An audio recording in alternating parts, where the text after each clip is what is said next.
നിനക്ക് സ്വർഗത്തിലും ഭൂമിയിലും എവിടെ വേണമെങ്കിലും സഞ്ചരിക്കാം എന്ന വലിയൊരു സ്വാതന്ത്ര്യമാണ് അമ്മയ്ക്ക് ലഭിച്ചത്. അങ്ങനെയെങ്കിൽ സ്വർഗാരോപിതയായതിനു ശേഷം അമ്മ ആദ്യമായി ഉടലോടുകൂടെ സ്വർഗത്തിൽ നിന്ന് നമ്മളെ കാണാനെത്തിയ സ്ഥലം അത് നമ്മളുടെ മണ്ണാണ് എന്ന് വിളിച്ചോതുന്ന ഒരു പാരമ്പര്യമാണ് കുറവിലങ്ങാട് മുത്തിയമ്മ എന്ന വിളിപ്പേരിൽ അറിയപ്പെടുന്ന പരിശുദ്ധ അമ്മയുടെ പ്രസിദ്ധമായ തീർത്ഥാടന കേന്ദ്രം. AD 335 ഇവിടെ പരിശുദ്ധ അമ്മയുടെ മാധ്യസ്ഥ്യം നിറഞ്ഞു തുളുമ്പി നിൽക്കാൻ കാരണമാകുന്ന വലിയൊരു അത്ഭുതത്തിന് അവിടെയുള്ള കുഞ്ഞുമക്കൾ സാക്ഷ്യം വഹിക്കുന്നത്. നമുക്കൊക്കെ എളുപ്പത്തിൽ എത്തിച്ചെല്ലാവുന്ന ഒരിടമാണ് കുറവിലങ്ങാട് മുത്തിയമ്മയുടെ ഇടം. എടി, നീ എന്തിനാ ഒറ്റക്ക് കഷ്ടപ്പെടുന്നത്? എന്നോടൊന്ന് ചോദിച്ചൂടെ? ഞാനും എൻ്റെ മകനും നിന്നെ സഹായിക്കാനല്ലേ നിന്റെ കൂടെ ഇങ്ങനെ നടക്കുന്നത്. പിതാവിൻ്റെയും പുത്രൻ്റെയും പരിശുദ്ധാത്മാവിൻ്റെയും നാമത്തിൽ ആമേൻ. ഈശോ മിശിഹായിക്കും സ്തുതിയായിരിക്കട്ടെ. പ്രിയമുള്ളവരെ, പരിശുദ്ധ അമ്മ സ്വർഗാരോപിതയായതിനു ശേഷം സ്വർഗത്തിൻ്റെയും ഭൂമിയുടെയും രാജ്ഞിയായി അവരോധിക്കപ്പെട്ടതിന് ശേഷം സ്വർഗവും ഭൂമിയും നിനക്ക് സ്വർഗത്തിലും ഭൂമിയിലും എവിടെ വേണമെങ്കിലും സഞ്ചരിക്കാം എന്ന വലിയൊരു സ്വാതന്ത്ര്യമാണ് അമ്മയ്ക്ക് ലഭിച്ചത്. കാരണം അമ്മയുടെ ശരീരം കൂടെയുണ്ട്. അതുകൊണ്ട് അമ്മ പോകുമ്പോഴെല്ലാം ഈ ശരീരം കൂടെ കൊണ്ടുപോകാറുണ്ട് എന്നതാണ് ഈ വിവിധങ്ങളായ പ്രത്യക്ഷീകരണങ്ങളിലൂടെ അമ്മ നമുക്ക് നൽകുന്ന വലിയൊരു സന്ദേശം.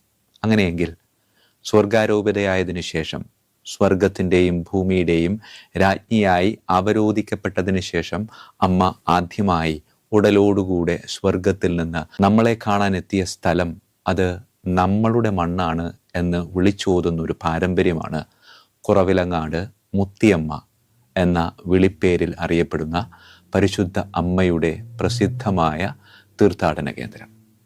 പ്രിയമുള്ളവരെ, AD 105 ഇവിടെ ഒരു ദൈവാലയം സ്ഥാപിക്കപ്പെട്ടു എന്നാണ് പാരമ്പര്യം പറയുന്നത്.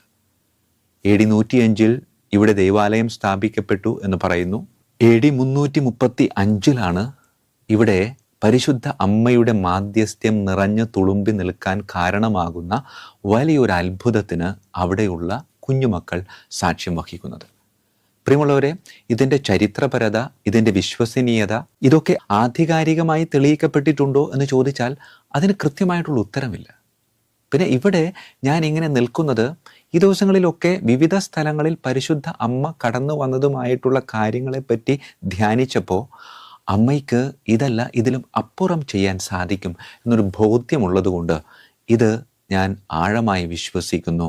പൂർണ്ണമായി ബോധ്യത്തോടു കൂടെ ഈ ദൈവാലയത്തെപ്പറ്റി നിങ്ങളുടെ മുമ്പിലേക്ക് സമർപ്പിക്കുകയാണ്. AD 335 കന്നുകാലികളെ മേയ്ക്കാൻ പോയ കുറച്ച് കുട്ടികൾക്ക് വഴിതെറ്റിപ്പോയി. പേടിച്ചു. ഭക്ഷണമില്ല, വെള്ളമില്ല, ആകെ അസ്വസ്ഥതയാണ്. പ്രിയമുള്ളവരെ, ഈ കുട്ടികളുടെ ഒരു പ്രത്യേകത അറിയാലോ. കുട്ടികളിങ്ങനെ ഒറ്റയ്ക്ക് നടക്കുമ്പോൾ അവർ താഴെ കാണുന്ന പല കല്ലുകളൊക്കെ എടുത്ത് കയ്യിൽ സൂക്ഷിച്ച് ഇങ്ങനെ എറിഞ്ഞ് കളിച്ച് അങ്ങനെയാണ് അവർ മുന്നോട്ട് പോകാറുള്ളത്. ഈ ഇടയച്ചക്കന്മാർ തങ്ങളുടെ കൈകളിൽ അവിടെ നിന്ന് കിട്ടിയൊരു കല്ലുകളൊക്കെ സൂക്ഷിച്ച് കന്നുകാലികളെ ആക്രമിക്കാൻ വരുന്ന കൊച്ചു കൊച്ചു വന്യജീവികളെ ഈ കല്ലുകൊണ്ട് എറിഞ്ഞ് ഓടിക്കാം, ഒപ്പം കൊച്ചു കൊച്ചു കളികളിലൂടെയൊക്കെ കടന്നു പോകാം എന്ന് വിചാരിച്ച് ഇങ്ങനെ സഞ്ചരിക്കുന്നതിനിടയിലാണ് ഇവർക്ക് വഴിതെറ്റിപ്പോയത് മനസ്സിലാവുന്നത്. കയ്യിൽ കളിക്കാൻ ഉപയോഗിച്ച കല്ല് ഒരു പ്രാണനെ പോലെ അവരിങ്ങനെ പേടിച്ച് അതിങ്ങനെ മുറുകെ പിടിക്കുകയാണ്. എങ്ങോട്ട് പോകണമെന്ന് അവർക്കറിയത്തില്ല. അവർ ക്ഷീണിതരാണ്, ദാഹിതരാണ്, വിശപ്പുണ്ട്. പ്രതീക്ഷകളൊക്കെ നഷ്ടപ്പെട്ട് ഒരു മരത്തിന് കീഴെ ഇങ്ങനെ നിൽക്കുമ്പോൾ ഒരു സ്ത്രീ അവളുടെ അടുക്കിലേക്ക് വരിക. പ്രിയമുള്ളവരെ, അവർ ആ സ്ത്രീയെ അമ്മ എന്നല്ല വിളിച്ചത്, മറിച്ച് അമ്മൂമ്മ, മുത്തശ്ശി, മുത്തിയമ്മ എന്നാണ്. ചില സമയത്ത് അമ്മ പോലും നമ്മുടെ കൂടെ ഇല്ലാത്തൊരവസരമൊക്കെ ഉണ്ടാവില്ലേ, സ്വന്തം അമ്മ. ആ സമയത്ത് ആ വീട്ടിൽ അമ്മയുടെ അമ്മ നമുക്ക് ഒരു രക്ഷകയായി വരുന്ന ഒരു സമയത്ത് നമ്മൾ അനുഭവിക്കുന്ന ഒരു സന്തോഷം, ഒരു സ്വസ്ഥതയുണ്ട്. കാരണം ആ മുത്തിയമ്മ അല്ലെങ്കിൽ അമ്മയുടെ അമ്മ നമ്മിലേക്ക് കടന്നു വരുമ്പോൾ സ്വാഭാവികമായിട്ടും അമ്മ വരും. അപ്പോൾ അമ്മയുടെ സ്നേഹം 10 മടങ്ങ് ആസ്വദിക്കാൻ പറ്റുന്ന അനുഭവങ്ങളൊക്കെ നമ്മുടെയൊക്കെ ജീവിതത്തിൽ ഉണ്ടായിട്ടുണ്ട്. ഏതാണ്ട് ആ ഒരു സ്വർഗീയ അനുഭവത്തിലായിരുന്നു ഈ മക്കൾ. സകല പ്രതീക്ഷകളും നഷ്ടപ്പെട്ട് അവർ കൈകളിൽ സൂക്ഷിച്ചിരുന്ന കല്ലുകൾ അത് കളിക്കാനൊന്നും പറ്റാതെ സങ്കടപ്പെട്ട് അതിങ്ങനെ പ്രാണരക്ഷാർത്ഥം ഇങ്ങനെ നെഞ്ചോട് ചേർത്ത് പിടിക്കുമ്പോൾ ഇതാ സ്നേഹനിധിയായ ഒരു അമ്മുമ്മ അവരുടെ അടുക്കിലേക്ക് വരിക. അതിൻ്റെ രൂപത്തിൽ പ്രായമല്ല, മറിച്ച് അവരുടെ ഭാവത്തിൽ അത് വല്ലാത്തൊരു സ്നേഹത്തിൻ്റെ ഇരട്ടി അനുഭവമായിരുന്നു. പ്രിയമുള്ളവരെ, മുറുക്കെ പിടിച്ചിരുന്ന കൈകളിൽ ഇറുക്കി പിടിച്ചിരുന്ന കല്ലുകൾക്ക് മൃദുലത അനുഭവപ്പെടുകയാണ്. തുറന്നു നോക്കിയപ്പോൾ അത് കല്ലല്ല, മറിച്ച് കഴിക്കാൻ ഉതകുന്ന അപ്പമാണ്. അപ്പം കഴിക്കുകയാണ് അവർ. ദാഹിച്ചപ്പോൾ അവർ എവിടെയായിരുന്നുവോ അവിടെ തന്നെ ഒരു നീരുറവ പ്രത്യക്ഷപ്പെട്ട് അവർക്ക് അതിൽ നിന്നും ആവോളം വെള്ളം ആസ്വദിക്കാൻ സാധിക്കാൻ, വിശപ്പും ദാഹവും എന്തിന് ഭയവും മാറ്റി ഈ അമ്മ അവരുടെ കൂടെ നിന്നു.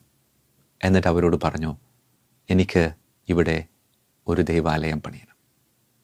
പ്രിയമുള്ളവരെ, തങ്ങൾ അനുഭവിച്ച ആ അമ്മയുടെ മാതൃവാത്സല്യം അത് മറ്റുള്ളവരുമായിട്ട് പങ്കുവയ്ക്കാൻ, മറ്റുള്ളവർ അവിടെ ഒന്ന് നോക്കിയപ്പോൾ വിശ്വസിക്കാവുന്ന പലതും അവിടെ കടന്നു വരുന്നുണ്ട്.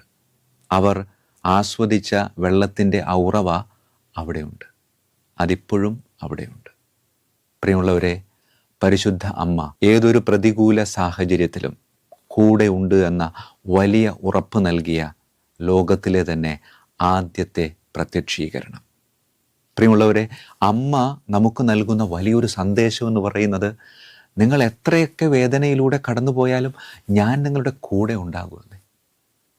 പ്രിയമുള്ളവരെ, പിന്നീട് വർഷങ്ങൾക്കിപ്പുറത്തേക്ക് സഞ്ചരിക്കുമ്പോൾ ഏതാണ്ട് 16-ാം നൂറ്റാണ്ടിൽ അമ്മയുടെ നേതൃത്വത്തിൽ പണി കഴിച്ച ആ ദൈവാലയം ഇങ്ങനെ വിപുലീകരിക്കപ്പെട്ട് വളരെയധികം ആളുകളെ ഉൾക്കൊള്ളാവുന്ന ആരാധനാലയമായി രൂപപ്പെട്ടപ്പോൾ ആ ദൈവാലയത്തിൻ്റെ മുന്നിൽ 48 അടിയോളം വലിപ്പമുള്ള ഒറ്റക്കല്ലിൽ തീർത്ത വലിയൊരു കുരിശ് സ്ഥാപിക്കാൻ.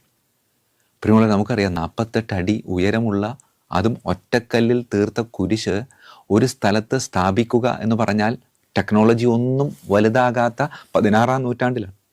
തങ്ങളാൽ കഴിയുന്ന രീതിയിൽ അത് അവിടെ സ്ഥാപിക്കാൻ നോക്കിയിട്ട് പറ്റുന്നില്ല.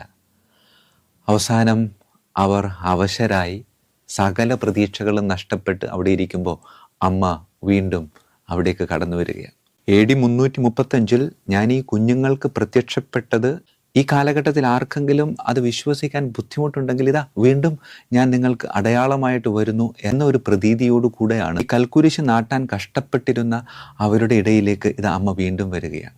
പ്രിയമുള്ളവരെ, ഈ 48 അടി ഉയരമുള്ള ഒറ്റക്കല്ലിൽ തീർത്ത കൽക്കുരിശിൻ്റെ ഭാരം പൂർണ്ണമായിട്ടും ഇല്ലാതാവുകയും ഏതാണ്ട് വളരെ എളുപ്പത്തിൽ എടുത്തു വെക്കാവുന്ന രീതിയിൽ അതിൻ്റെ ഭാരം കുറച്ചു കൊടുത്തു എന്ന് ചരിത്രം സാക്ഷ്യപ്പെടുത്തുന്നുണ്ട്. പ്രിയമുള്ളവരെ, അധികം ദൂരമല്ലാത്ത നമുക്കൊക്കെ എളുപ്പത്തിൽ എത്തിച്ചെല്ലാവുന്ന ഒരിടമാണ് കുറവിലങ്ങാട് മുത്തിയമ്മയുടെ ഇടം. ഈ ഇടം നമുക്ക് നൽകുന്ന വലിയൊരു പ്രത്യാശ, വലിയൊരു പ്രതീക്ഷ അതെന്താണെന്ന് വെച്ചാൽ, ജീവിതത്തിൽ ഇങ്ങനെ പെട്ടുപോയ നിമിഷങ്ങളുണ്ടാകും. ആ കന്നുകാലികളെ മേയ്ക്കാൻ നടന്നിരുന്ന കുട്ടികളെ സംബന്ധിച്ചിടത്തോളം രാത്രിയായി, ഭക്ഷണമില്ല, വെള്ളമില്ല, എവിടേക്ക് പോകണമെന്ന് അറിയത്തില്ല. അങ്ങനെ ഒറ്റപ്പെട്ട ദുരവസ്ഥയിൽ അനുഭവിക്കുന്നവരിലേക്ക് അമ്മ കടന്നു വന്നുകൊണ്ട് ഇരട്ടി മധുരം നൽകുകയാണ്.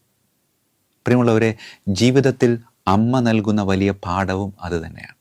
ചില സമയത്തൊക്കെ നമ്മൾ വല്ലാതെ ഒറ്റപ്പെട്ടു പോകും. പ്രിയമുള്ളവരെ, അമ്മയുണ്ട്.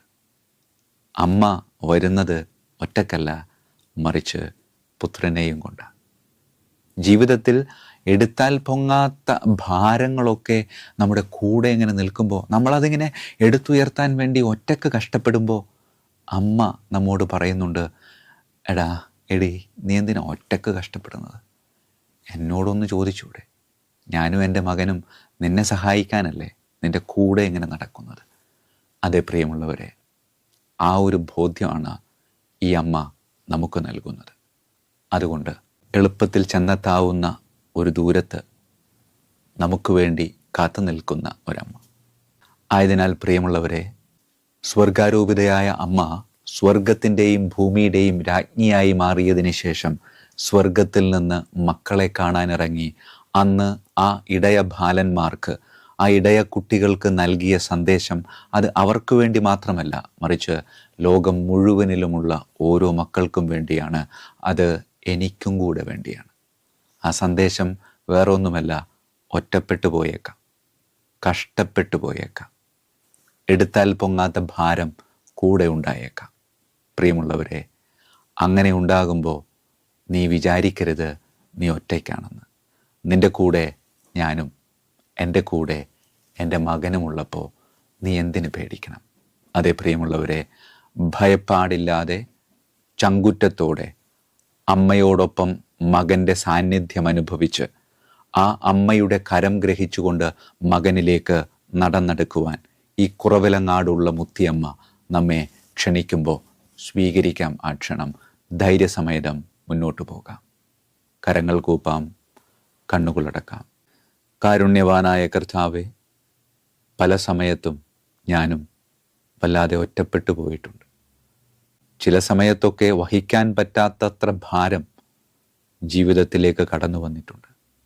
ശരിയാണ്, സഹായിക്കാൻ വെമ്പൽ കൊണ്ട് അടുത്ത് നിൽക്കുന്ന അമ്മയുടെ സാന്നിധ്യം ഞാൻ പലപ്പോഴും തിരിച്ചറിയാതെ പോയിട്ടുണ്ട്. അമ്മയുടെ കരം ഗ്രഹിക്കാം. പരിശുദ്ധ അമ്മയുടെ സഹായത്താൽ പുത്രനിലേക്ക് നമുക്ക് നടന്നെടുക്കാം. കർത്താവായ ക്രിസ്തു വഴി ഞങ്ങൾ സമർപ്പിക്കുന്ന പ്രാർത്ഥന കേട്ടരുളണമേ. ആമേൻ. ഈശോ മിശിഹായിക്കും സ്തുതിയായിരിക്കട്ടെ.